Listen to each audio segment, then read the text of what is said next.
Welcome, ladies and gentlemen. This is the INFOWARS Nightly News. I'm your host, Aaron Dykes. Today is Friday, December 14th, 2012.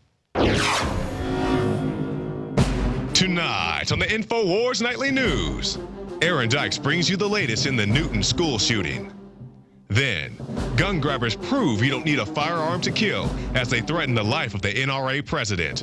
And TSA says this little girl is death on wheels. All that and more coming up on the INFOWARS Nightly News.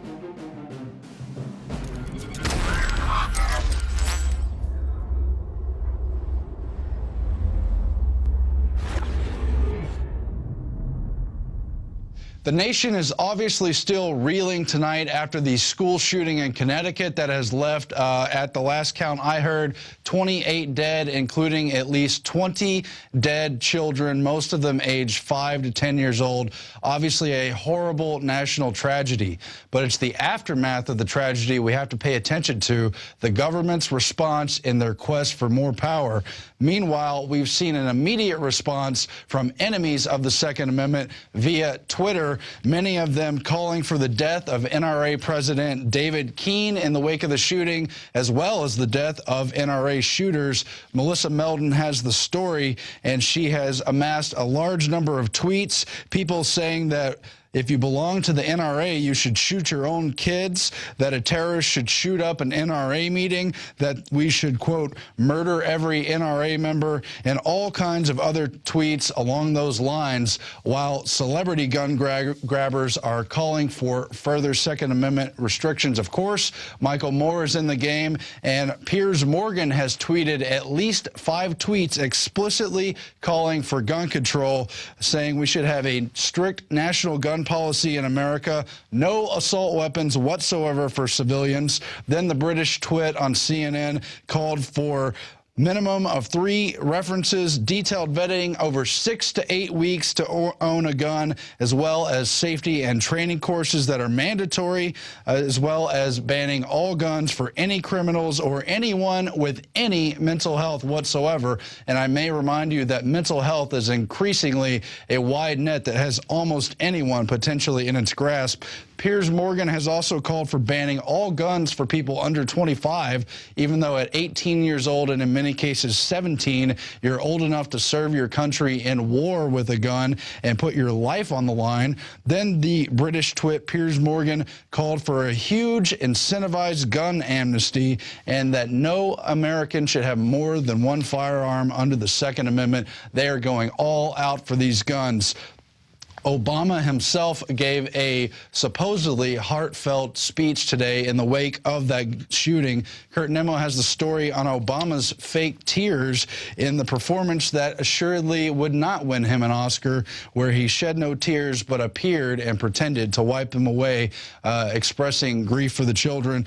Kurt points out that he's expressed no grief for all the children and innocent men and women who've died in his drone strike campaigns in Pakistan and other Middle Eastern countries, has not expressed death for all kinds of other innocent victims, but when it serves his gun control agenda, well, he's there with the fake tears. Alex has more in this special report on Obama's crocodile tears. I told you it was coming. The state-run media in the last 3 weeks has declared war on the Second Amendment. They know that areas where they've restricted the guns, like Chicago and New York, have the highest crime rates. They know that police with guns go and respond to the bad guys. They know that guns are used 80-plus times on average, more often to stop crime than they're used in crime. They know mass shootings are flat over the last 20 years, but they don't care. America is being collectivized. It's being taken over by globalist corporate interest who've declared their new world order. And now Barack Obama is using the tragic Connecticut shooting with at least 20 dead children with a masked man and the classic MO we've seen before to come out and say, for these children, we've got to do something. And CNN and MSNBC and Salon and all the government-funded state-run media that Ron Paul has exposed is coming out and saying, ban guns. Take them all. Now is the time. We have the articles posted at INFOWARS.com and PRISONPLANET.com. But when I saw this, I had to say something. We're going to go to this video in a moment. Barack Obama did this fake crying bit where he would take a tear out of his eye. We've blown the video up. There are no tears. This is a guy who got the Peace Prize and is bombing 8 countries where they say it's okay to kill 200 innocent people at a wedding to get one bad guy, and they're violating international law to do it with Predator and Reaper and Global Hawk drones. This is the guy who shipped tens of thousands of guns into Mexico with his attorney general to blame the Second Amendment that killed thousands of people on their side and hundreds on ours. It's pure bull. Our so-called government's been caught doing lethal experiments on little children over the last 80 years. These people are cold-blooded globalists. Remember Obama saying, I won't sign the NDAA, so don't worry, let it pass. Turned out his lawyers wrote it. Then he said, don't worry, I won't sign it. Then signed it on December 31st, 2011. He said he would legalize marijuana. They tripled the raids in California. Okay, it's all about how he's hip and cool. All you liberal idiots out there, you're not liberals, you're authoritarians. I don't support Mitt Romney and the Republicans. They're controlled by the same interest. But you people are fools. Hitler was for gun control. The first gun control laws in this country were by the Ku Klux Klan. But that didn't stop the Fox Sports reporter saying the new Klan is the NRA. Ladies and gentlemen, look at this video. He does it 3 times on it. This is where, just about an hour ago, he starts fake crying, talking about children. This is pure exploitation by the corrupt ruling class that wants to disarm us. It is elementary, and he said he may use executive orders to ban guns if Congress won't do it. And that will cause a civil war, folks. I have been dreading this. The latest issue of our magazine is on this subject. I knew it was coming. Just watch this exploitation and how disgustingly fake this is. This is unbelievable. Graduations, weddings, kids of their own.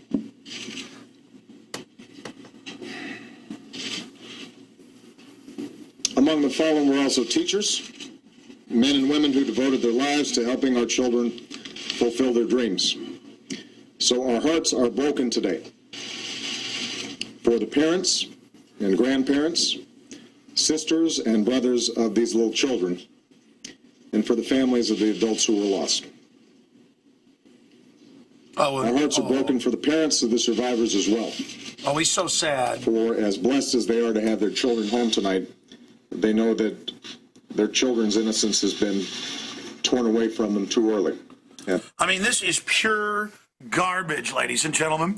I mean, he's a worse actor than Glenn Beck with Glenn Beck's fake crying. Okay? I mean, this is disgusting.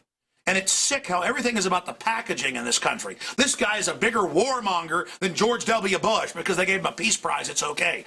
He lies incessantly. There's never been a bigger liar. He makes Bill Clinton look honest. And the thing is, he's selling us out to the globalists, and they're now coming after our guns. They're saying they want to physically ban all semi-autos. He said that in the debate. That's what all these groups are calling for. There's total election fraud going in nationwide. Obama really wasn't elected. I interviewed Bev Harris, top election fraud expert. She said she's never seen so much fraud. And again, it's not that Romney was good either. It's that the fix is in. And the globalists are bringing this country down. Bloomberg reported yesterday that they're doubling healthcare premiums in this country. Yeah, because the insurance companies wrote the healthcare laws. They wrote the healthcare laws. Think about this. They wrote it to make you buy their product. So now, of course, it doubled in price. And now they're going to bankrupt the system completely. It's a collectivist takeover of America. And now we've got an Oprah Winfrey president. I'm so sad about kids when I'm not launching Predator drones or carrying out Fast and Furious. Did you know Obama took the federal government blocking off of abortions for Africa when they basically force African women to have abortions? Look that up. But people say, hey, I don't care. You know what? It's okay. Because he's trendy, he's liberal, because he's got a little bit of pigment in his skin. It is so sick. Folks, they're coming for your guns. America is being imploded. They've set up Homeland Security with 1.6 billion bullets. They want to start this civil war. People are not turning their guns in, you globalist front men. The mega banks openly brag that they've bankrupted America, and brag in our article that we have dozens of links to, where they say that they've taken over this country. World governments being announced, and they're coming after our guns. And notice these shootings are happening so opportune. Look at this. I have this giant stack of articles. We're going to do a second video with mainstream news over the years admitting Sirhan, and other events were mind control operations. I don't know if this one is, but I sure know they're not letting a good crisis go to waste, and they're exploiting this in a state that has some of the most draconian gun control laws in the country. And I'm sick of it. All right, folks, that's it. Ring the alarm bells everywhere. They're coming after our guns. They want to ban them. They want to fully make us their slaves. Alex Jones signing off for INFOWARS.com. Now get this video of the fake crying out to everyone you know. Meanwhile, details about the actual shooting in Connecticut, that horrible tragedy that again has left at least 28 people dead, including the alleged gunman, continue to pour in. Many of those details have been conflicting. We've seen the story change throughout the day. For instance, notably, Ryan Lamza was initially identified as the shooter. They now say he was not involved, but he's in custody for questioning. Meanwhile, his brother, Adam Lanza, aged 20 years old, is now accused of being that shooter. It's reported that he's autistic or had some other kind of mental disorder, which apparently ties in with the Second Amendment agenda as they try to attack it. There's conflicting details about where his mother was. Adam allegedly shot his mother in the classroom. Other reports say that there's an unidentified dead woman at the home that he shared with his mother. So we'll figure all that out as it comes in. But was there another shooter? We have to watch for that because they've got another potential person of interest or suspect in custody, someone they found in the woods in camouflage. They're also looking for a shot-up minivan, apparently the windows taken out, and other questions that are still emerging in this horrific shooting. But one we must point out showed up in CBS News about the new safety protocols at this elementary school. They had a new policy to lock the doors at 9:30 a.m., potentially preventing anyone with ill intent from entering. And it is estimated that Adam Lamza entered that school at approximately 9:41 a.m. If so, how did he get in if the doors were locked as they were supposed to be? If they didn't follow the procedure, what can they do for safety? Well, none of those teachers are allowed to be armed, probably not the principal either, and look at what happened in the wake of that. It's terrible, but we've got to pay attention to these details. Was it a false flag? Are there indications of another shooter? Is there more that we need to learn in the alternative narrative you won't be hearing on the mainstream news? Alex Jones has some of those earmarks, analyzing the overall pattern of these shooters and how they're used to exploit tragedy. Throughout history, every authoritarian system has sought to disarm its serfs. And the same thing is happening here in the United States. There are only a couple countries where people can own guns. And in every case, governments have used school shootings in England, in Australia, in New Zealand to restrict and then finally ban guns. And Obama and his controllers have said in the last few months he may use an executive order to physically ban all semi-autos. And the ATF is attempting to ban most shotguns right now. Ladies and gentlemen, this is outside of congressional law. They're trying to do this. And within minutes of the shooting beginning in Connecticut this morning, when they didn't even know if anybody was dead, they were on the news. The state-run media saying, time to get rid of the Second Amendment. You see, they're desperate. Courts have been ruling there is a Second Amendment. People have been buying guns by the millions a month. All these women's magazines, liberal magazines, show women buying guns and getting into protecting themselves. The state doesn't want you to protect yourself. They want you scared. The state wants a monopoly of force. The United Nations is calling for banning guns worldwide, and they're about to have a treaty come up in March. So Obama is moving forward with this, and they're using every tragedy to go after our Second Amendment. Mexico has a total gun ban for the citizens. And in the last 3 years, more than 55,000 people have been killed by guns because only the drug cartels and the criminal government has the guns. The highest crime rates in this country are in Chicago and New York with total gun bans. Connecticut is the fourth highest gun control state in the union. Very hard to get a gun. You're never going to stop psychopaths from going and doing bad things. You notice that it was the police that came with guns to stop the guy. I thought guns were causing the crimes, like fat people are becoming obese because of spoons, not because of their bad behavior. Are we going to ban dogs because Michael Vick used pit bulls? Are we going to punish all dog owners? No, you punish people when they do wrong things. And we do have a lot of degenerate psychopaths in this country, and that's why we have a Second Amendment. Bob Costas came out and said men 20 to 30 shouldn't be able to own guns, saying all men are criminal and bad. What an incredible statement of discrimination against men by another man. The establishment is a crime syndicate, and they want you disarmed. Just like bank robbers, when they come in a bank, say, hands up to the guard, give me your gun.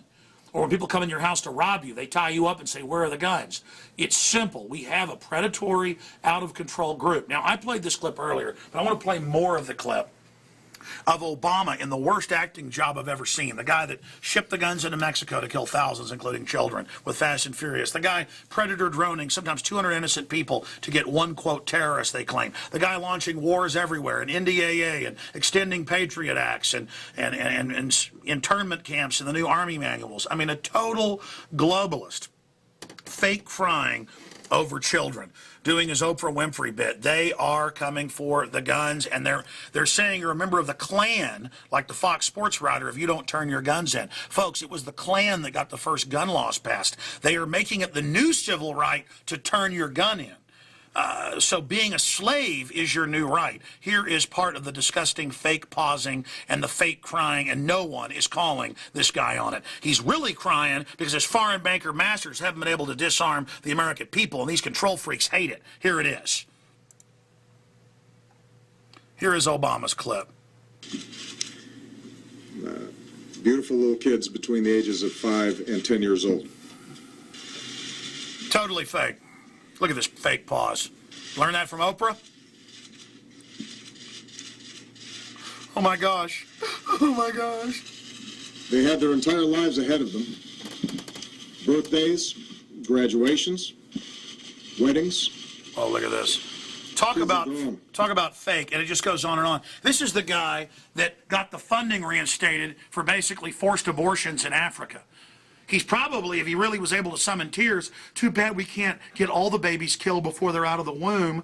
I mean, this is incredible, and the fake crying goes on and on. Let's go over some of the news articles now that are at INFOWARS.com, because these are so incredibly important.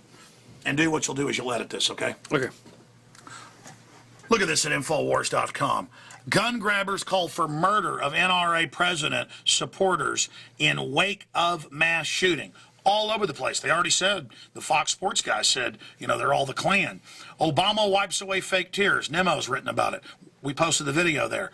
2012, Doomsday Secrets revealed. Special report breaking down how that's a hoax. Celebrities demand outrageous gun control laws following Connecticut shooting, even though they all have armed guards and bodyguards. I've been out to Hollywood a lot, folks. Some of the biggest stars' houses, believe me, they're armed. Michael Moore calls for strict gun control after school massacre. This is the incredible exploitation of these tragedies, not letting a good crisis go to waste. Let me show you some more of these articles right here. Go look at these. Notice that's men with guns coming to stop the guy that had the gun. And hours later, hundreds of SWAT teams grandstanding showing up. They're reporting multiple shooters there, just like the police said Sirhan didn't ever hit RFK and it was CIA shot him in the back. Look, that's even Communist News Network telling you that. Look at this. Knife-wielding man injures 22 children in China. And it said part of an epidemic of children being attacked at school by men with knives. They've banned guns there, but in Japan and China, massive deaths. I've seen cases of more than 15 kids killed in these schools by men with knives. Going to ban knives? Actually, they're talking about it in England. Look at this. MSNBC's Alex Wagner, get rid of the Second Amendment. And she even goes ahead and says, we've now got the political capital. Let's ban the Second Amendment. It goes on and on. Salon coming out and saying, it's time to take the guns. And oh, just like we told you, inmate James Holmes told me he was programmed to kill by evil therapists. Turned out he was in a government mind control program. You can't make this stuff up. Murder under hypnosis. The James Holmes story takes a familiar turn. Turns out Discovery Channel and History Channel are doing special reports on mind control. And now the CIA says they're training their people to have other personalities to where they don't know the passcode. They have to be given a code word to then release the passcode. That's mind control. They create an alternate personality. Look at this. This is a real science. They've been caught doing it over and over again. That's why we bring this up. James Holmes behaving like Sirhan, Dark Knight shooting to be exploited for political grist. Discovery Channel documentary proves mind control assassin conspiracy. Now, there's new articles out this week about the Pentagon and all of this. Attorneys for RFK convinced killer Sirhan pushed second gunman argument. Again, they're saying that's what's happening. Attorneys for RFK convicted killer Sirhan push second gunman argument. All of this. Look at this. CIA torturing and sodomizing innocent citizens, black sites, torture sites, torturing children at these sites. The medical experiments on children that have been done, killing thousands of them. Of course, the government would stage a shooting like this. I don't know if they staged this one, but the same familiar telltale signs are now coming out. And I want to take you in here real quick. Let's go in here. I forgot to show you this. We told you right here in the issue of the magazine, the December issue, this man wants your guns, and they are coming after your guns. We told you this was happening. We told you they've blown the bugle. They're coming. He says he'll use executive orders to take it, to make us like Mexico, a narco-terrorist state run by the mafia government with the citizens disarmed. 1776 started when the Redcoats came to take our guns. Texas independence in 1836 came when Santa Anna came to take our guns. It isn't happening, you offshore New World Order bankers. You know the guns culture starting to kick your butt, so you're panicking. Well, let me tell you something. You're not going to win and you're not going to succeed. Everybody, this is an illegitimate criminal government that probably staged this event, but undoubtedly they're going to exploit it. So get out there and warn everyone you know. We need guns to protect ourselves from criminals, crazy people, and this corrupt foreign occupational government. I'm Alex Jones reporting for INFOWARS.com, and if you're watching this transmission, you are the resistance. They've taken the guns from everybody else worldwide. Now the globalists are trying to conquer us. Again, we have reported that the enemies of the Second Amendment will exploit the Connecticut shooting. It's not just your favorites in the Obama administration or the Michael Moores and Piers Morgans of the controlled corporate media that are basically just state media, as Alex frequently points out. It's Mayor Bloomberg, it's governors of Connecticut, it's all kinds of people who are looking to play up this pattern of shooting and use it for whatever kind of gun control they will pursue in Obama's second term. They've announced that they want to do something on the Second Amendment, going after guns. It's a question of what? Will it be policies? Will it have to do with mental disorders, PTSD?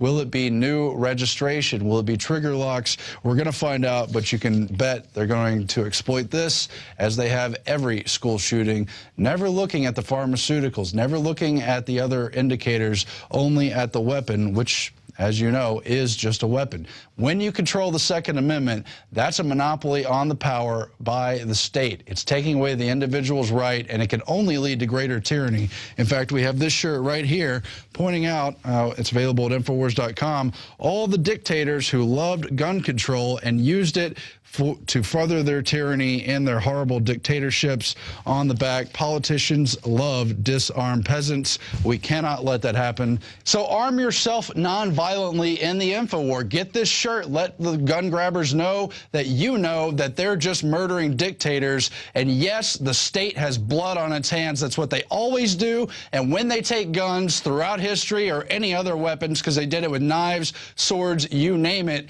they want more blood. They're not doing it for your safety. It will never create safety. It creates a monopoly of power that just makes the blood run in the streets. You don't let them do it. Here's Alex with an update just breaking down how murderous the government apparatus really is.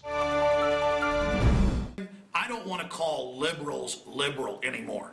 We know about the establishment warmongering Republicans and their illegal spying and the Patriot Act and all the rest of it. But when you look at the Democrats, Obama is bombing 8 countries. He passed the NDAA to secretly arrest Americans, but he's a Peace Prize winner, so it's okay. And he said, back during the campaign, hey, I don't want to come after your guns. And the Democrats were like, oh, no, we never want to do that. And now they're exploiting every tragedy as a pretext to disarm 310 million Americans.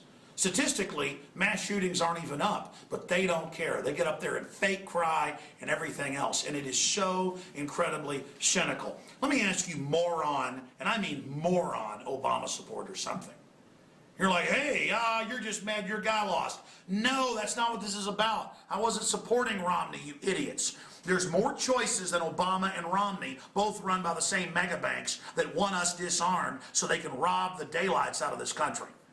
Do you know that almost every other nation in the world's been disarmed and enslaved? Do you understand authoritarians always try to take the guns? Do you know about the UN treaty coming up in 2 months to openly restrict our Second Amendment? Do you understand what's happening? Remember, they'd say, these crazy gun owners are all out buying guns, 2, 3, 4 million a month, saying they think Obama's going to come after their guns. Why, they're conspiracy theorists. We don't want your guns. Don't go buy those. And now they're all over MSNBC, CNN, Salon, Newsweek saying, get rid of the Second Amendment. Search that term, get rid of the Second Amendment. It's all over the news within minutes of the shootings. These are disingenuous authoritarians. Stop calling yourselves liberals. You're disgusting, race-pimping, social engineers that want to domesticate the American people. You're disgusting state-run media, and the reason you're panicking and wanting our guns is your ratings are plunging down to almost zero. These shows have almost no viewers. You're an echo chamber, and you know the sleeping giant is awakening. You've even said that you've lost the gun control debate. Liberals that I know are all out buying guns. Women are. Learning how to defend themselves. Learning about real empowerment. Listen to me, you little turds. You little bastards. You're not getting our guns, and you're not destroying this country like you did the Soviet Union when you took over and murdered all those people. Just like Harry Belafonte said, put us in re-education camps. I've had the communists tell me that's your plan. You're going to fail, and you're not going to get our guns, you pieces of trash. You probably staged the damn murder. You probably staged the mass shooting. You staged Fast and Furious. You're the #1 suspect. Pieces of trash. You want American filth? Go to North Korea and go to hell. I hate you, you scumbag authoritarian murderers running your drone attacks worldwide, jacking our vaccines with cancer viruses. I see you and I know what you are, you murdering authoritarian trash. You'll never get our guns, and you know the Republic's rising, and the red blood of the American people across the board is awakening. Meanwhile, on the TSA front, the TSA has called in a bomb specialist on a wheelchair-bound 12-year-old girl, detaining her over an hour after she was randomly, quote-unquote, selected for an explosives test, and they declared it to be a positive, when it easily could have had to do with the fertilizer that comes from their chicken farm or anything off the ground picked up on the wheelchair. They didn't even bother to check the actual wheelchair. They just basically harassed this girl with a degenerative genetic bone disorder. And keep in mind, the TSA promised at least 3 times I'm aware of to stop groping children 12 and under, to change their policies, and to back away from molesting Americans of all stripes and ages at the airport. And yet they just continue to harass everyone, having not yet ever caught any terrorist. This dovetails with the monolithic intelligence agency collecting info on every American to, quote, predict crimes. The Wall Street Journal is now reporting on something INFOWARS warned of 9 months ago, dealing with the National Counterterrorism Center and how they have declared the right to keep records on all Americans without any restrictions or oversight for up to 5 years. They seized this power shortly after the 2009 Christmas Day underpants bomber debacle, the attempted bombing of Abdul Muttalib, who, as we have extensively revealed, was led onto the plane by a handler. The State Department cleared his visa even though he wasn't traveling with a passport. And indeed, if they were trying to collect information on just such a potential terrorist, well, they did nothing with the fact that his father, the banker, warned them that his son was up to no good, and he did call authorities in the United States, but was handily ignored. Something to keep in mind. On a different front, we've heard about the apocalyptic doomsday predictions for 2012, specifically December 21st, the final day in the Mayan calendar created so many years ago, which heralds a new age, a restarting over. But why have they hyped up this threat? Well, once again, it's just to get you into an escapism authoritarian model where you look to the government to be your daddy, once again, to save you from an external threat, so you never think about changing the power dynamic of that actual authority. Here is Alex Jones' powerful video on the 2012 hoax. We have been told the end of our world will occur on December 21st, 2012. As 2012 draws to a close, will it be the end of our species, the end of our world, or just the beginning? In case you haven't heard, the world is going to end in 2012. December 21st, 2012. The Mayan calendar basically predicts that the world will end in 2012. The world is not going to end December 21st, 2012, coming up in just a few days. It is a hoax. It is a premeditated fraud. No Mayan scholars, no archaeologists have ever come out and looked at the Mayan prophecies in the Mayan calendar and said that it states there's going to be an end of the world. The whole thing is a 30-plus year manufactured hoax, a total and complete scam. And we're going to break down exactly who is behind it and why the mainstream media has been peddling this for decades. Did the Maya think the world would end in 2012? No, they didn't. Now, the Mayan people are fighting back, saying that the idea of the world coming to an end in 2012 did not come from their calendar. But where do we find the modern, end-of-the-world 2012 cult beginning? New Age thinkers like Terence McKenna and Robert Anton Wilson launched what has become the 2012 doomsday hubbub in the 1970s. They simply used the Mayan date to launch a kickoff of the New Age scenario to garner attention to their other Illuminati New Age writings. Robert Anton Wilson, in his book, The Cosmic Trigger, said that there would be a scientific quickening similar to what Ray Kurzweil says, and that the singularity would begin to happen on December 21st, 2012, and he used the Mayan date as a symbolic trigger for all of this. But there were countless other New Age gurus and establishment-connected types who came out over the next few decades and continued to push this idea that the world would either physically end on December 21st, 2012, or that a new age would start at that point. And that is exactly what we are seeing being promoted and being pushed right now. This end-of-the-world business is a reoccurring theme throughout history. And it gets people to cop out and to not be involved in their daily lives. It makes you have a feeling of powerlessness. And governments and different institutions have always been happy to promote this. The establishment for hundreds of years has gotten Christians to not be politically involved because going back to the time of the Gnostics, they always believed the world was ending next week. It is a total system to cop out. It is a manufactured superstition. Just as Christians are given the rapture as a reason to stand down and not fight back against corruption and evil, the New Age crowd or the hippies, the trendies, people that didn't believe in God, they needed a reason to not be involved. It is a self-fulfilling prophecy, and that's what the whole 2012 hoax is about. An artificial superstition to make people turn control of their lives over to the globalist technocrats. Strangely enough, we find the answer to our current superstition in ancient cultures like the Mayan. And I don't just want to pick on them. This was system-wide throughout all human cultures, that you would see the rise of a priest class who would say, if you don't give us the best huts, the best temples, the best food, and finally human sacrifices, the greatest thing they could demand from the general population, the giant Titan god will swallow the sun, or the snake god will swallow the sun or moon, and it will be the end of the world if you don't give the priest class total control. And that's basically what politicians in Hollywood are doing again today. It's the end of the world with terrorism. It's the end of the world with the economy. If you don't give us more control, we're going to go over the fiscal cliff. You remember Karl Rove when he told the New York Times that it doesn't matter if we lie to people, it doesn't matter if we change the political narrative tomorrow, up is down, down is up in a 1984 fashion, because we in the governing class are history's actors now. And you, the public, are in such a coma, you will just accept whatever the new reality is. So sit down and shut up.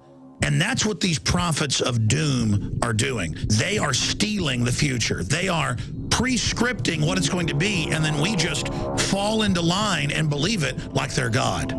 Don't let these people dominate and control the future. In conclusion, I want to cover some real threats that could not just destroy the human species, but could destroy this beautiful planet itself. Many top physicists and scientists are on record saying that these giant cyclotrons and superconducting supercolliders like the Hadron facility in Europe are engaged in experiments that could possibly destroy this planet. By switching on a $10 billion machine in an attempt to recreate the Big Bang. But critics are worried it will create a black hole which could swallow the Earth. Interestingly enough, CERN goes live on December 16th through the 21st.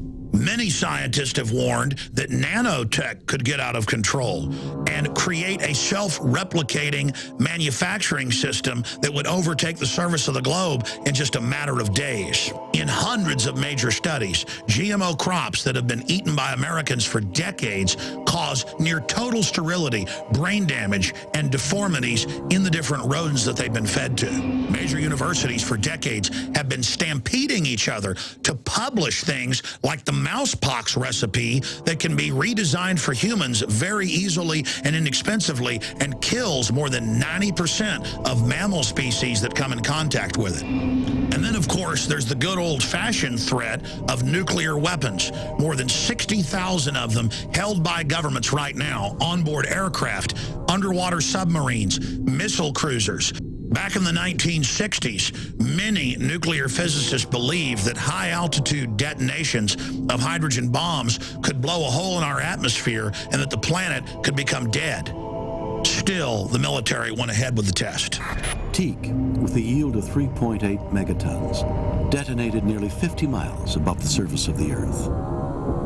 The detonation created a violent magnetic disturbance in the atmosphere.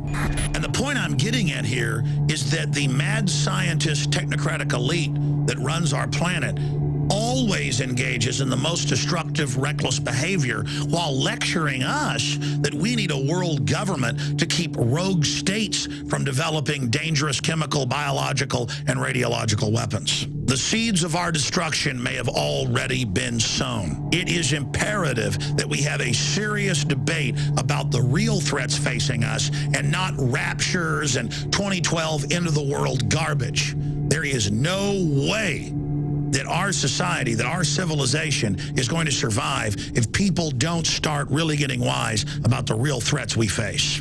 If you are listening or watching this transmission, you are the resistant. And we turn now to our quote of the day. It is, of course, dealing with guns and the Second Amendment. Gun control means control. It means control for the government, and the government starts controlling the people. That's a quote from Luke Scott, the athlete, and very true words. You better think about that. You better figure it out. That's all for our news portion. We'll be back after this with an interview with Larry B. Kraft and Joe Bannister. We're going to analyze the Constitution and the state's power grab. Stay tuned. InfoWars Nightly News. Recently, the Harvard School of Health looked at more than a dozen scientific studies concerning fluoride and confirmed what countless other scientists have been documenting for decades. Sodium fluoride in the body reduces IQ and increases cancers. You see, the aluminum industry and the fertilizer industries would have to pay to store all the toxic waste they produce. But instead, they get our counties and cities to pay to put the poison in our water. It's not just fluoride we're getting, but lead, mercury, arsenic. The list goes on. And a lot of this toxic waste comes from China. Unfortunately, fluoride and its derivatives are only one of hundreds of toxins being added to our drinking water. We're battling the globalists on so many fronts. Health is an area where we can all take control of our lives, and it all starts with that basic building block of water. It is time to purify our family's water. The ProPure filtration system with added fluoride filters is the best system from my research to protect you and your family. InfoWarsStore.com already has the lowest prices on ProPure water filtration. But until December 10th, we are going to offer 15% off the already lowest price. I know what I'm giving my family this Christmas. ProPure. Go to InfoWarsStore.com and get 15% off the already lowest price out there with the code WATER15. WATER15, and you get 15% off at InfoWarsStore.com.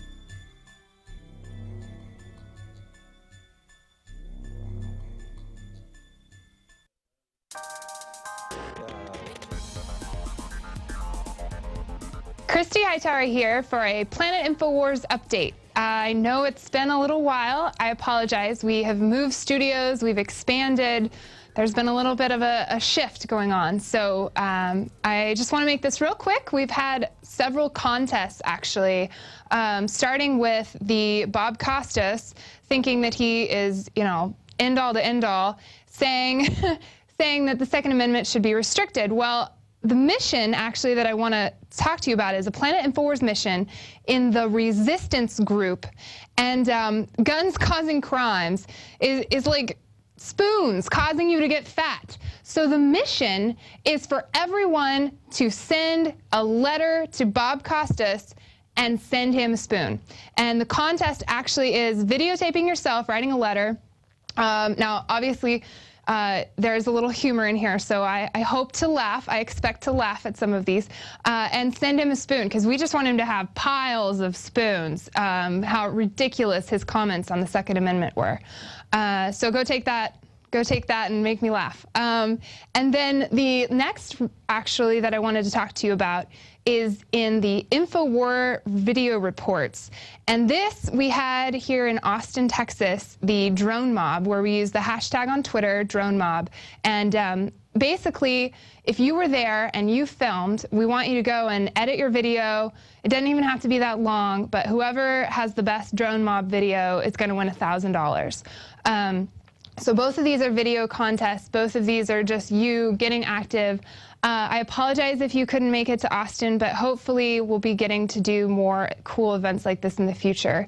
And also, there's actually on InfoWars.com, there's more about the drone mob contest, and exactly the deadline is the 21st, and I want to say it's at midnight. So go check out those details and get those awesome videos in, because people need to know what we're up against. The drones are not a joke. This isn't going away. This is an awareness campaign, so keep that in mind as well. And lastly, on a little lighter note, this has kind of been an ongoing romance. I've actually mentioned these two before. Herbic07 and Lady Liberty are both Planet InfoWars users, and they sent me their picture. They actually have visited each other several times now, and I want to say probably 6 months or so. And they actually met in the Freedom Lovers group there on Planet InfoWars. So it can happen to you, and since we're all moving into the holidays and it's, you know, it's cold, you want somebody to cozy up with, especially people that, you know, understand and believe and are aware like you are. So go check that out. It's not a dud, I promise. You can find love in this patriot world. So thank you again, Planet InfoWars users, for all you're doing. Hopefully we'll get an Ask Alex segment here soon. Keep up the great work, and keep talking, because we're listening.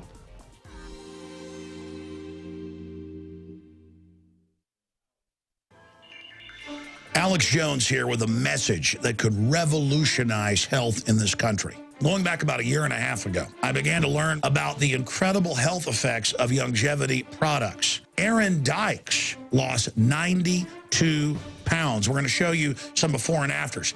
Aaron Break down what happened, your story. I've worked really hard with diet and exercise to try to lose weight, but I just didn't get the results. It just didn't happen. Then I saw what you were doing with InfoWarsTeam.com.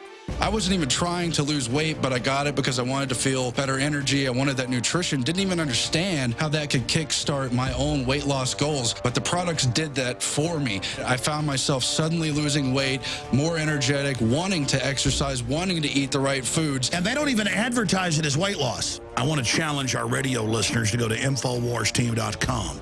Sign up as a distributor and get wholesale pricing discounts at InfoWarsTeam.com.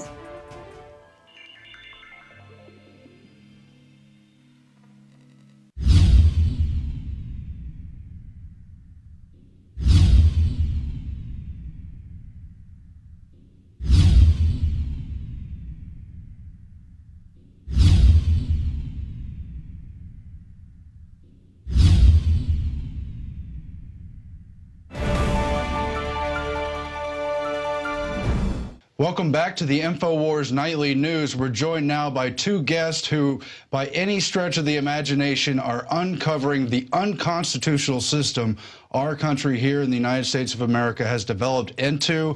We were, of course, set up as a constitutional republic. Things have transformed quite a bit from that point. Joining me is Larry Becraft, a lawyer who knows so much about all the unconstitutional laws, as well as Joe Bannister, who used to be in the IRS and has had his own adventures with them over the years. That's an understatement, of course. Thanks for joining me, guys. Our pleasure, Aaron. Thank you, Aaron. So why don't you both just introduce yourself and some of the important cases you've worked on, and then let's get into the issues here. Well, Larry, you've been at it longer than me, so you go ahead. Okay, I'll go ahead, Joe. I grew up in Alabama.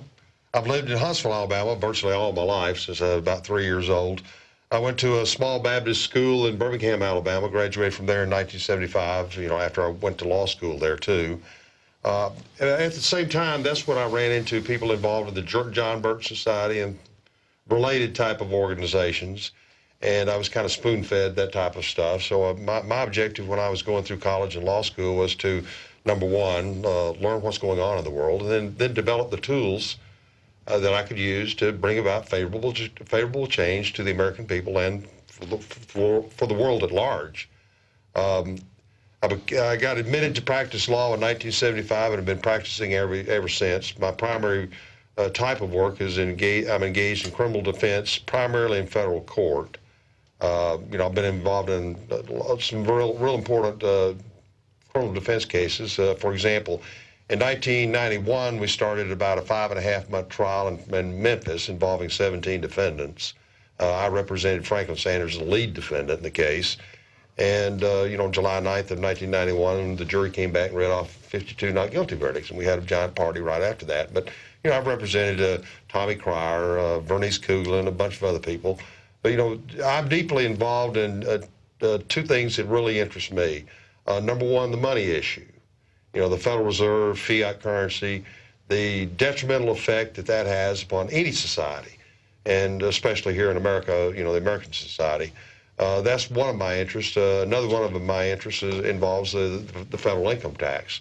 I've made a lot of material available for that. The entire United States statutes at large. You can go over to our Truth Attack website, and you can download the whole volumes of the United States statutes at large. Plus, you can download old tax regulations and old tax acts. And there's a world of things to learn about these 2 points, the monetary system and the tax system, that if we would get a lot of people really studying the truth of the matter, then I think it would be beneficial for every American. And, of course, our country transformed in 1913, 1914, respectively, away from the Bill of Rights, the Constitution, which just in a common sense fashion was set up to at least attempt to stop guard tyranny, to separate powers, because naturally any position that has power leads towards corruption. So you want to try to have an individual bulwark. You want to have, the different branches. You mentioned 1913. 1913 is a real important year. That's when the 16th Amendment was ratified, allegedly. Bill Benson came up with some information, engaged in a project that lasted a year long, where he discovered, that there's actual documents that demonstrate the 16th Amendment wasn't really properly legally ratified. That's one thing that happened in 1913. Another thing that happened in 1913 is, about this time of year, Christmas Eve in 1913, the powers that be got together in Washington, D.C., while most of the congressmen were absent from Washington, D.C., and adopted the Federal Reserve Act. And that's the adoption of the Federal Reserve Act was the creation of, let's call it what it is, a monopoly of the finance credit industry. And when you use paper money, fiat, credit, use that as a medium of exchange, it is beneficial for the elite who operate that system, and it's detrimental for the populace at large. That's an understatement. I mean, that's the big enchilada, of course. It is. It's the power structure here in America and across the world. But it goes hand in hand with the setting up of the IRS and the income tax and all that stuff, right? Well, you do have to have a method. When you're acquiring power by means of issuing credit, and that's what we use today. There's been a history. We've moved from specie coin, gold and silver coin, and the financial industry has been interested in pushing out that as a medium of exchange, so that now today we use paper and credit. Times in the past, back in 1913, you didn't have the banks and demand deposits. They weren't as important as they are today. So they moved us away from paper, and now we're on credit. We use that as a medium of exchange, and it's detrimental for us. And of course, INFOWARS and the whole Alex Jones organization has been critically important in getting this word out to the rest of the American people. Well, we're trying to expose the truth, but of course it's complicated, especially when we get into the legal terminology. Joe, why don't you go ahead and introduce your background, talk about, where you've been with the IRS and how you got to this point. Thanks, Aaron. Well, I'm going to be almost 50 years old, born the last century, just like my colleague here.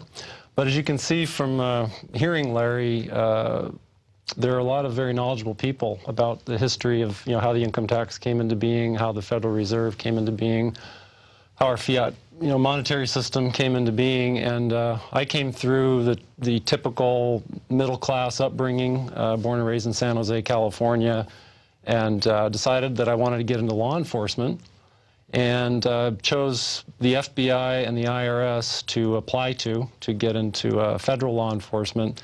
The FBI had a hiring freeze, and so I wasn't able to work there. However, the IRS Criminal Investigation Division contacted me in 1993 and asked me to be a special agent with the IRS. And the IRS has about 3,000 criminal investigators that work for the agency. And they do a very similar job to an FBI agent or a Secret Service agent. As far as the government's concerned, it's the same position. But an IRS special agent, a criminal investigator, will investigate money laundering and tax crimes primarily. So wanted to pursue law enforcement. In 1993, I was hired with the IRS Criminal Investigation Division and expected to spend a good 20-year career working for the IRS. I actually had a lot of family members and friends who were in law enforcement and government service. My entire family is made up of government servants. 2 police officer brothers and a firefighter brother. My father worked for the city of San Jose for an entire career. So we weren't an anti-government kind of family or anti-tax by any stretch. And so that was my mindset, going to work for the IRS in 1993.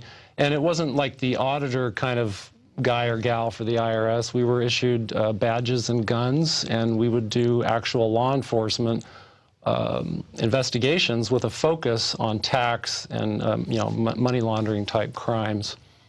Well, contrary to my expectations to just spend a whole career being a criminal investigator, about 3 years into that career, I was listening to a talk radio show, and there was a lady named D.V. Kidd, and she actually is a colleague of Larry's, and she was talking about the income tax and how, in a nutshell, that it was a big scam.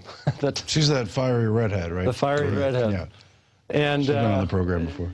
So I, was listening to this lady, and I was literally that day driving around in my government car doing my work, and hearing this lady talk about my income tax system, that I was enforcing, and so I wanted to check out what she had to say, get her literature. I did, and I spent the next 2 years after hearing her on the radio, on evenings and weekends, trying to poke holes in this claim that she made on the radio that day, that the income tax wasn't legit and it was everybody was required to pay it, and that she had to be wrong.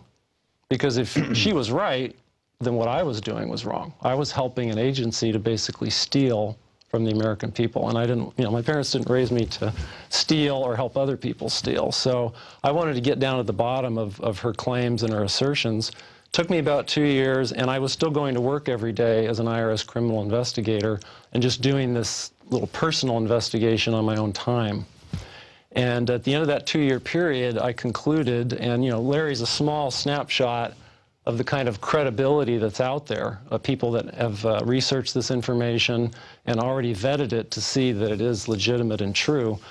And so I began to encounter people like Larry, people with advanced degrees, attorneys, CPAs, tax researchers that had, you know, black letter law showing that the way the IRS does business on a day-to-day basis is a fraud. In many cases, the IRS has some legitimate functions, but it's like if you draw a little circle, you know, that's their legitimate functions, and then if you draw a really big circle, that's the extra stuff they do that they're not justified in doing. So it was kind of a it hit me like a Mack truck to have come to this information, these truths, and see that that meant that I had to do something about it or else keep silent. And I just couldn't keep silent about it, so I presented some of the evidence that I had encountered, some of which came from Larry's own research, and presented it to my supervisors at the IRS, and I asked them basically for their input, for them to show me the error of my analysis, if there was any. And rather than talk with me, show me where I might have gone wrong, they told me to resign without any answer whatsoever. And so I resigned in 1999 after about 5.5 years with the agency. And ever since then, you know, I don't make a living at it, but I certainly have a story to tell that's unusual, that I took the time to look into these arguments and positions that the IRS claims are bogus, and I found that they were quite supportable. And actually, the IRS's positions in many cases are not supportable.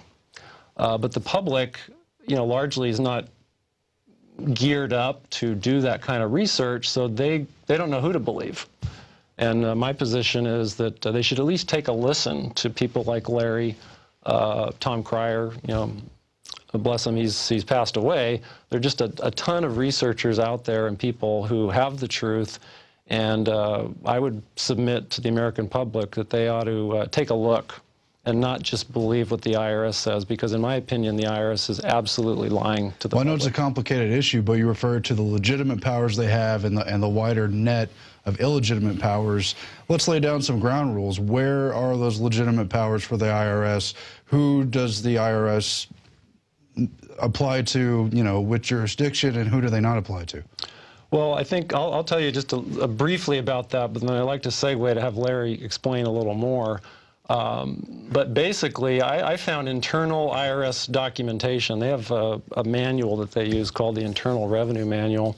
And it was quite clear in there that the legitimate functions of an IRS special agent, criminal investigator like I used to be, would be to investigate an American that was, let's say, working abroad, would go over to Germany or Italy or some country and do some work over there, yet they would retain their U.S. citizenship. There would be implications to pay the federal income tax in a scenario like that. Compare that with just, you know, a guy who's working at the grocery store here in America. He's an American, he works in America, and he has no foreign connection anywhere. You find that then the laws don't explicitly apply to that domestic person working domestically. So that really concerned me, that the IRS's own internal manuals supported the contention that the average American working in America is not subject to the federal income tax, yet if that American worked abroad or in some unusual circumstances, then the income tax would apply to them. So maybe Larry can talk a little more detail about why that is, but... The United States Constitution represents a compromise between the feds and the states. The states were getting most of their revenue from direct taxes back in 1787. So when they met in Philadelphia, one of the things that was going to be put into the new Constitution was a different method of financing the federal government than what existed at the time, which the federal government was being financed at that time with contributions by the states. So the federal government was going to be given a power of taxation, but it wasn't going to invade the resources of the state government. So they ensured that this scheme would happen the way they envisioned it because they wanted the federal government to operate off of these indirect excise taxes. And they established the rule for imposing federal taxes was that they'd simply be uniform. However, in order for there to be some type of protection against the federal government invading the revenue sources of the states, the Constitution said, well, you know, we'll let the federal government impose some types of direct taxes, but they have to be apportioned, which is really extremely difficult. It's a rule for imposing certain types of taxes. So you had two rules established within the United States Constitution. The indirect taxes had to be uniform throughout America. The direct taxes had to be apportioned, which is extremely difficult. Now, there had just been, by the time you get up into the 1890s, before there was an income tax imposed by Congress, there had been not a lot of litigation that went all the way to the United States Supreme Court to lay out the parameters for the taxing powers of the federal government. There was one case that came about, the Pollock case in 1894. The United States Supreme Court was required to make a decision about the constitutionality of the 1894 income tax. And in that case, it said it's unconstitutional. It violated the requirement for direct taxes set forth in the Constitution. They had to be, a direct tax had to be apportioned. So finding that the 1894 income tax was a direct tax and finding also that Congress had imposed it by means of apportionment, the Supreme Court found it to be unconstitutional. You know, in order to understand the scope and application of the federal income tax, you know, a lot of people are required to study some of the major Supreme Court decisions that relate to this point. And in a minute, I'm going to get around to, you know, dealing with Social Security, because I think that that has a, by means of comparison, when you take a look at Social Security and you see how that really operates from a constitutional viewpoint, from the decisions of the Supreme Court, then you can spring back over and take a look at the income tax in the same way. Well, I may as well go ahead and do that right now. You know, in 1934, there was a lot of international interest in establishing a Social Security scheme throughout countries around the world.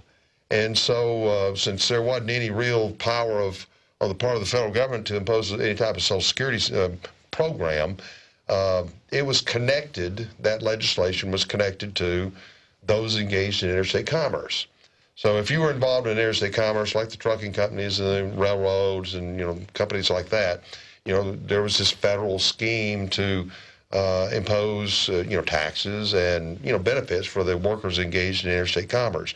Well, that went to the United States Supreme Court, and in May of 1935, the Supreme Court came out in this Alton Railway case and said, hey, look, all of this is unconstitutional. You know, you can benefit and confer benefits on an interstate worker, you know, providing with free food, free schooling, free housing, free medical care, you know, retirement benefits. But all of that doesn't have the slightest relationship to the regulation of interstate commerce. So the Supreme Court came out in this case in May 1935 and held it to be unconstitutional. Well, by August of 1935, there was no amendment to the United States Constitution, but in any event, Congress comes along and passes a second round of Social Security legislation. That went to the United States Supreme Court in 1937, and there's two real important cases, Helvering against Davis and the Stewart Machine Company case. And when you can sit down and take a look at those, the Supreme Court justified the second round of Social Security cases. But I have this very interesting question. You know, the very first case, this May 1935 case, this Alton Railway case, has never been reversed. I mean, what the Supreme Court said in that case was incredibly powerful. And so if that case has never been reversed and wasn't even broached or you know, touched in these trilogy of cases that justify the second round of Social Security legislation, you got to take a look at all of it combined. You know, both of them together. You just can't sit there and take a look at the latter cases and then overlook the former. And, you know, the only way that you can justify taking into consideration what the Supreme Court said in 4 cases You know, the only conclusion you can reach is that, you know, how in the world can Congress, if they can't establish Social Security by using its strongest power set forth in the Constitution, its power to control control and regulate interstate commerce. If they can't do it there, then how can you come along and say, oh, well, you know, later on, you know, with no change to the Constitution, no constitutional amendment, how in the world now can it apply everywhere when it can't apply to interstate commerce? I mean, not to mention, too, just at a common sense level, how do we get from limited powers for federal government, generally for common defense, to now we're providing for economic safety net? Now in 2012, we're providing for health care? I mean, these were not expressed in the Constitution or implied, or in fact, the federal government was limited in so many respects, and the states and individuals were the ones who had the reserve powers, the unenumerated powers. You know, these are just a few on paper. There's so much more. And the Supreme Court recognized those limitations. Absolutely. You know, there's not a whole lot of cases on the point, but when you do sit down and catalog them, it's enough. You know, the United States Supreme Court has said, you know, the Congress doesn't have any authority to control and regulate the packages of medicine inside the states. So when you sit there and take a real cold, hard look at, you know, these powers of Congress that relate to both Social Security, providing welfare benefits, providing some type of retirement, even taking over the entire United States medical industry and the whole system, you know, where does it apply? And, you know, I'm just going to throw out right here and now, you know, I happen to read and study and believe what the Commissioner of Internal Revenue said back in 1935 about what I think is the proper application of Social Security. And so I really think that what he said is, you know, Americans are not affected by all this. The people that are subject to Social Security back in 1935 are aliens that are coming into this country that are working for an alien employer. And of course, an alien coming into this country, you know, is not exercising a fundamental right. He is not exercising his right to earn a living, for which we have a ton of cases. It's a real privilege for an alien to come into this country. It's a real privilege for an alien employer to send somebody into this country. So, you know, I make the argument that there's a real good basis for contending that's the reach and scope of Social Security. And then since Obamacare is nothing more than an extension of those fundamental principles, you know, I think it's really unconstitutional for the federal government to come along and sit here and say, we're taking over the entire medical system. You know, true, they can sit there and provide benefits to aliens that are coming into our country, but it better not affect us. But and while I'm on this roll, can I bring up a little bit different problem to address Obamacare? Oh, yeah. You know, we got a real problem with Obamacare. Aaron, let me ask you this. Weren't we educated, weren't we informed, the system, the news media was sitting there and telling us that, you know, the reason why we have to have the entire takeover, the federal government's got to take over the entire medical industry is because we have some people who are uninsured. And this segment of American society that's uninsured is causing a giant problem. Am I right, Joe? Is that the reason why we get it? Makes sense. Big reason. Well, you know, that's what I heard. You know, so I've got this real interesting question to ask. You know, if we have drunk drivers are out on the highway, am I correct, Joe? Mm-hmm. You know, there are drunk drivers out on the highway. And there's a way that you can enforce laws to deal with the problem that they cause. But, you know, if you went out and tried to solve the problem caused by drunk drivers, and your solution to solving the problem of drunk drivers meant requiring some type of, you know, imposing some type of regulation on everybody, you know, to solve the problem of drunk drivers, we have to deal with everybody. Now, that, you know, on a fundamental basis, you know, that just rubs people the wrong way. Wouldn't you think, Joe? You know, how in the world can you have a problem caused by a segment of society and then say, well, everybody in society must chip in and do something about the problem caused by a minority? Mm-hmm. Now, you know, this example about drunk drivers that's a direct analogy to what I see in reference to Obamacare. You know, we have, according to everything that I saw and what I've seen in print, and you know, the system sitting there, oh, we got to take over the entire medical industry, and the reason for that is because we have this problem with the uninsured. Well, you know, their solution to the problem of the uninsured was to impose a tax on them equal to the amount of an annual premium. You That's the only important part of that piece of legislation, if you want to solve a problem created by a segment of society. But then they use this little problem here to say, oh, well, we got to take over the whole industry. Well, the problem I see with doing all that is it violates principles of equal protection. When you have a social problem, if you're in a state legislation, you got a problem. So just to Idaho, just to pull something out of my recent memory, they brought in a whole bunch of wolves up there, and they're going to reintroduce the wolves into Idaho, and now they're causing a problem.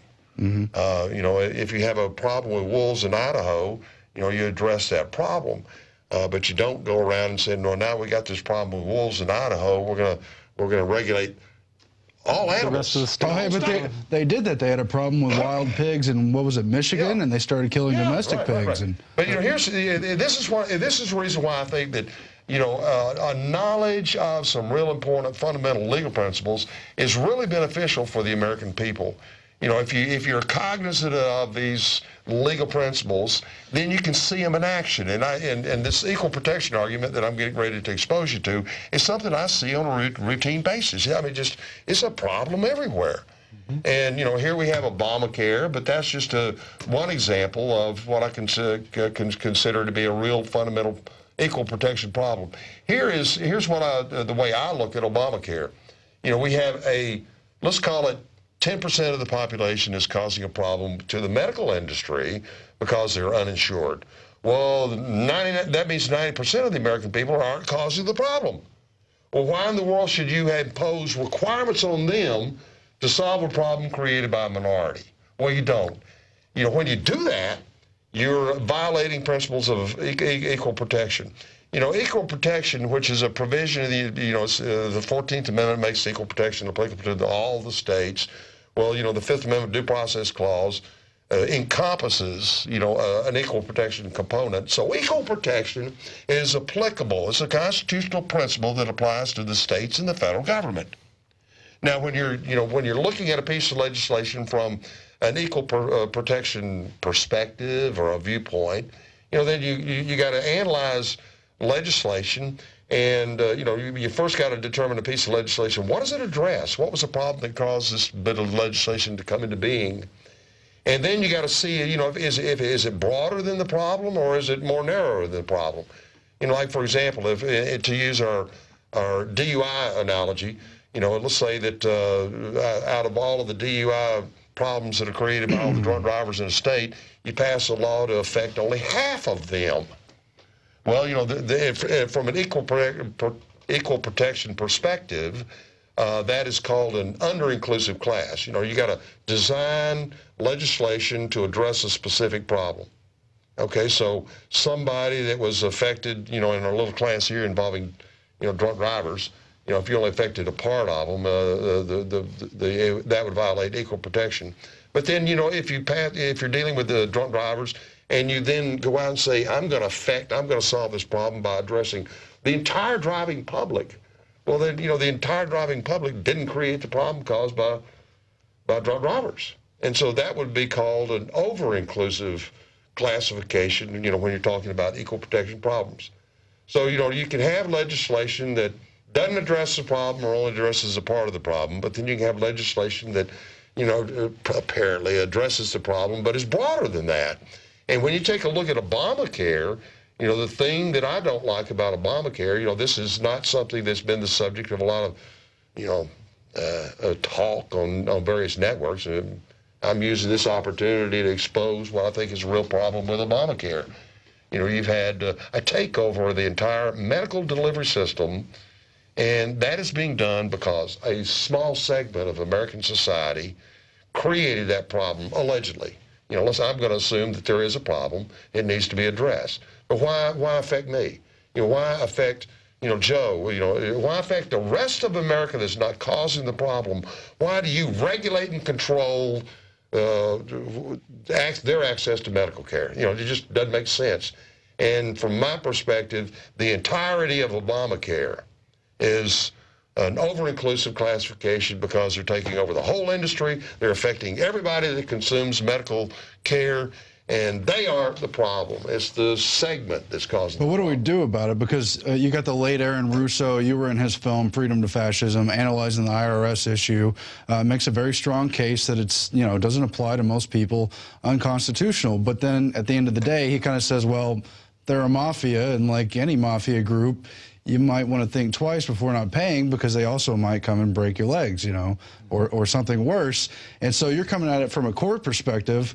We've got the Supreme Court who've already looked at it and said it's a tax. I'm sure that's fraudulent in many respects, but what do we do? Do we non-comply? Do we protest? Do we try to nullify these laws at the state level? Do we try to take back our power economically and decentralize? Do we decouple? Do we restart this, you know, entire compact? Well, Aaron, from my perspective, you know, I've been involved since 1979 with the organized freedom movement, so I've learned a lot of lessons. I've seen a lot of things come and go. From my perspective in building a movement, trying to get something accomplished, you know, to me, there's three aspects to our movement. You know, we have to go out with PR. PR is real important, public relations. Information is real important. And I'll tell you this, you know, INFOWARS and the job that y'all are doing here, waking up millions of people across the world, is just a demonstration of that one aspect, that one prong. And I will say this, I will clap. You know, y'all are doing an excellent job in carrying out the public relations prong of our movement. But then, you know, you have, you know, you can do things legislatively.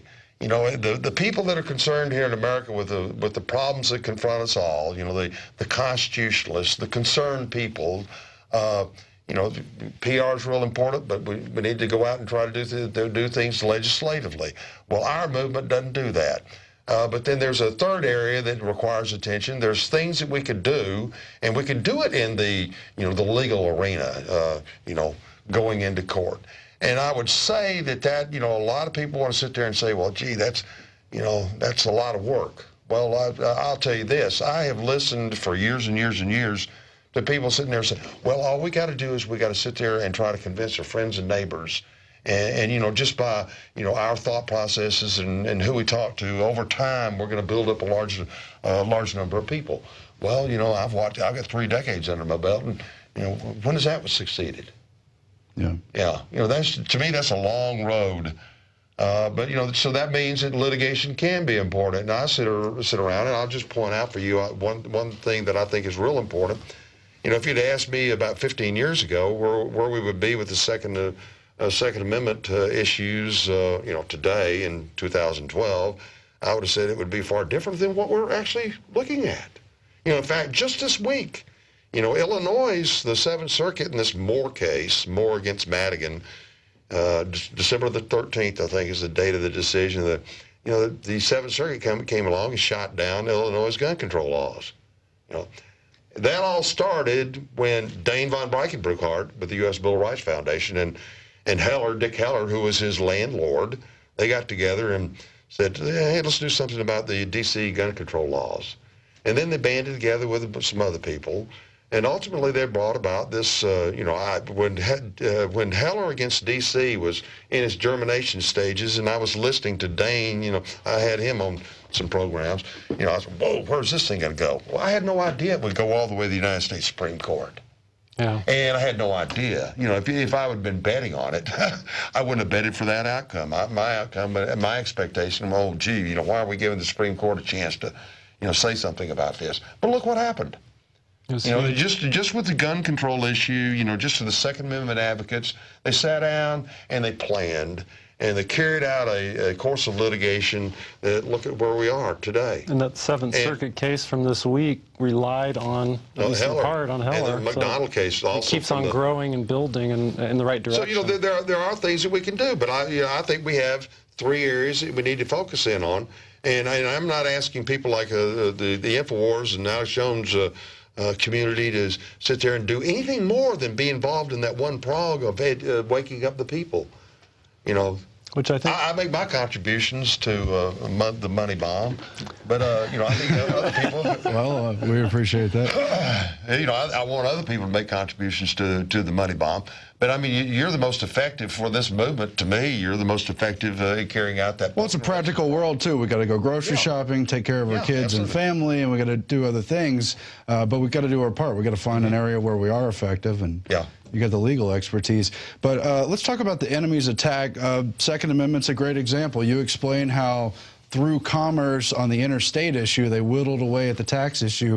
Well, they're doing that with the Second Amendment. They say, well, of course, you have an individual right to bear arms, can't be infringed, no problem. But, well, these a-holes always got a but somewhere in those sentences, because then it's an issue because it's going across state lines, you know, and now it's the Mexican cartel. So you have a right to bear arms, you know, American citizen, blah, blah, blah. But, you know, this is going across state lines. So now we got to do something. Now we got to go to these southwest border states. Now we got to go to the inner cities because we got this handgun crime and people are going crazy, you know. Can you talk about their attack on that front? Oh, go ahead. Shootings in Connecticut. Yeah, it's tragic, too. Oh, are you posing a question to me? You want me to say something? Well, if you just want to address the general area rather than being a specific question. You know, Aaron, I got this real interesting question. You know, when you sit there and take a look at the Second Amendment and read what it says, you know, to carry out the militia powers, the right to keep and bear arms shall not be infringed. Oh, but you heard Obama. Yeah, there's a right, can't be infringed. Oh, but common sense legislation, though, you know, common sense restrictions. Well, you know, there's a limit to the legislative power of both Congress, and there's a limit to the legislative powers of state legislatures. And, you know, the courts repeatedly have said that, you know, the limits of legislative action ends where constitutional rights begin. Doesn't that make sense, Joe? Mm-hmm. And so, you know, I think there's a real problem in reference to federal gun laws. You know, I think that the federal gun laws can never be unconstitutional as violative of the Second Amendment because the people that are protected by the Second Amendment aren't encompassed within the scope of any federal gun laws. Mm-hmm. That's how they real important. They make it. They keep it constitutional is by not actually targeting the citizen. The bottom line is jurisdiction loopholes. Could be, yeah. That's another way of looking at it. Well, do you want me to say something about that? I'll be more than happy to talk about my views on the Second Amendment. Yeah, please. You know, when you get back into, there are these presidential proclamations that start with, you know, Grant and, you know, that time frame right after the Civil War. And there's something that's real important when you take a look at those proclamations. They sit there and, you know, they're... proclamations cover a wide variety of matters, but, you know, they'll sit there and say, you know, citizen, you know, I hereby implore every citizen of the United States and every person.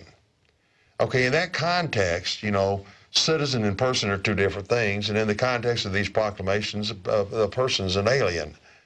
And you can, if you look at the growth of federal legislation that relates to, you know, controlling firearms, you know, one of the things that I have a disagreement with a lot of constitutional experts out there on the Second Amendment issues because there's seems like to me an ignoring of what's happening at the international level. Well, if you start looking at what's happening at the international level in reference to, you know, gun legislation, you know, you see a new picture. Like treaties. Yeah, treaties.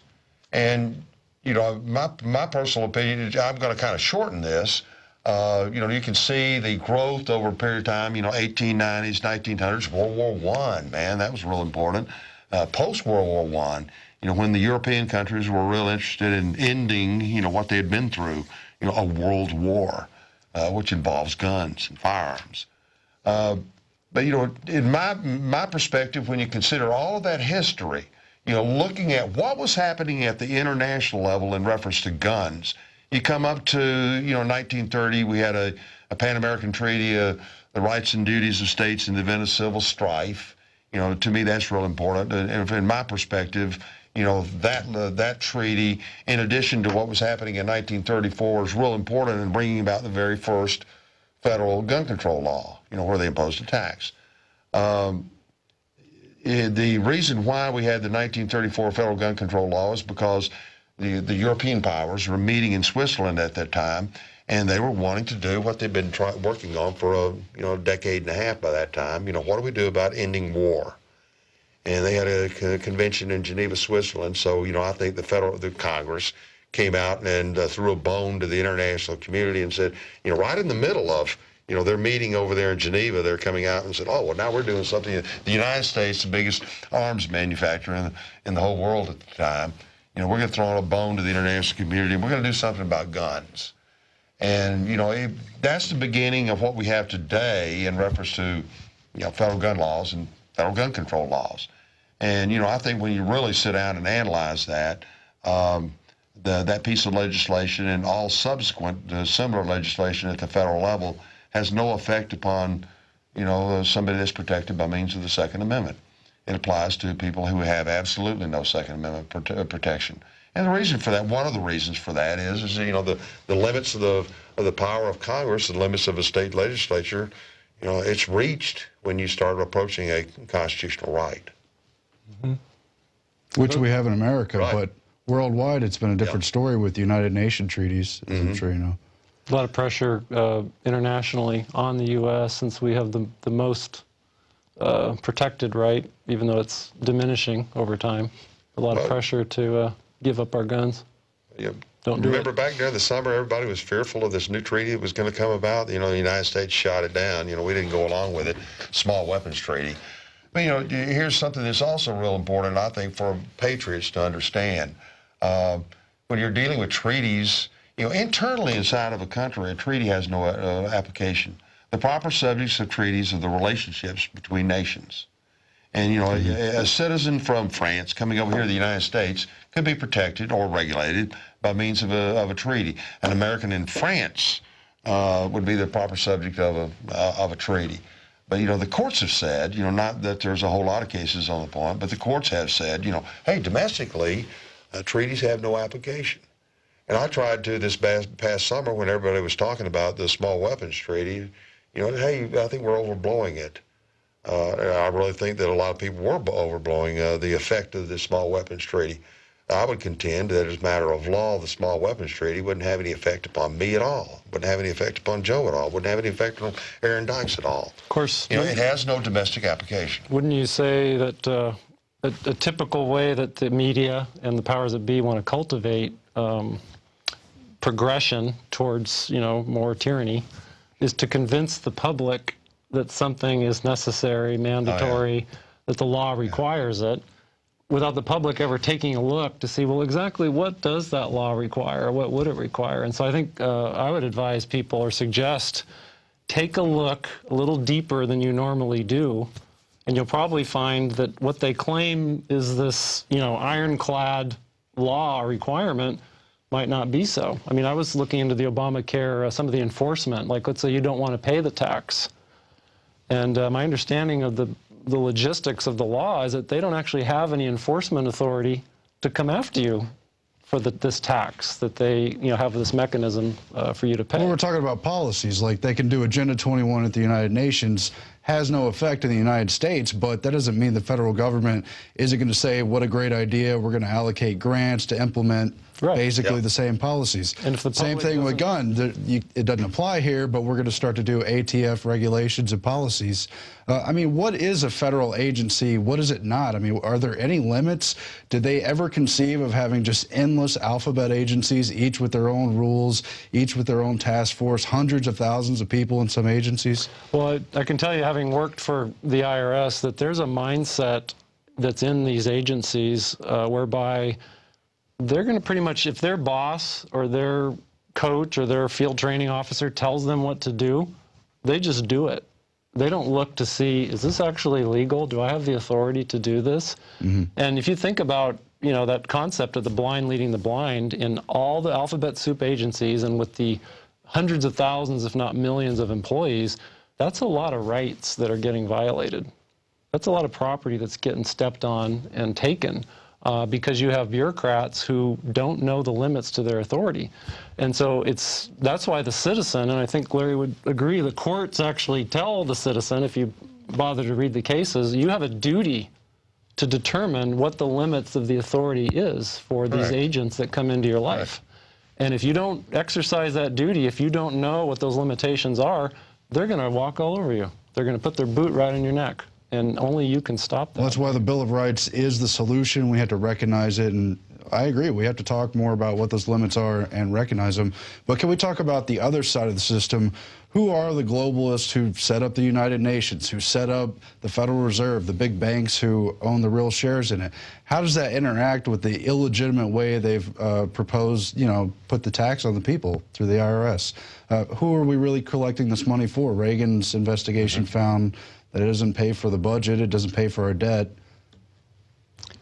Well, Joe, you want to answer that? No, you do a good job at explaining about, over and over again throughout history. Why I think it's real important. We're talking the money issue, and that's the reason why I wish a whole lot of people would sit down and study it. I'm thankful we have some videos out on the internet that people can look at.